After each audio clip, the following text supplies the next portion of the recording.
Today's case takes us to Kazakhstan, the case of one of the most notorious Soviet serial killers, Nikolai Dzhumagaliev, a case that took the police years to solve. Nikolai had an unusually ordinary childhood compared to other killers who often suffer from some form of trauma. So what caused him to become a ruthless serial killer? Nikolai was the youngest of 4 siblings and had a very normal childhood. After graduating from school, he tried to enroll in a university and failed. He then attempted to become a driver and failed again, leading him to take on various jobs such as plumbing and sailing to support himself. By the age of 25, Nikolai had finally settled into a job as a firefighter. Nikolai had no trouble attracting attention from women, thanks to his good looks. With a stable income from his firefighting job, he started spending a significant amount of money on parties, often hosting them at his home with friends. After a while, he contracted a sexually transmitted disease, which triggered intense animosity towards women. In early 1979, Nikolai decided that he needed to eliminate all women. His contempt and hatred started manifesting in the most gruesome ways. His first victim came into his grasp in the middle of January, as she was walking alone late at night. He strangled her, drank her blood, and dragged her corpse to his home to begin the next phase. Warning: disturbing content. Nikolai began mutilating the corpse, separating the flesh from the muscles and fat, which he turned into oil.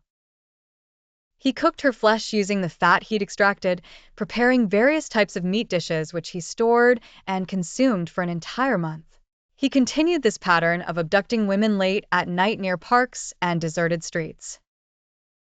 Nikolai's crimes were more atrocious than those of infamous serial killers and cannibals like Jeffrey Dahmer.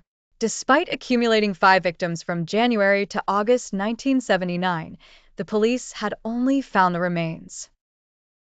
He was eventually arrested, not for his murders, but for accidentally shooting a coworker.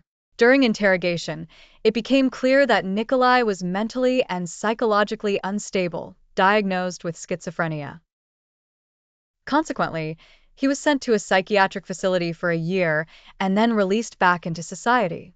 The police still had no idea that he was the killer they had been searching for 2 years. Upon his release, he resumed his old habits, and his victim count reached 8 women. Nikolai even served his victims' meat to friends and colleagues at parties and events.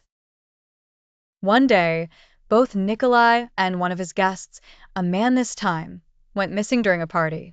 The remaining guests searched for them and were horrified to discover the guest's corpse.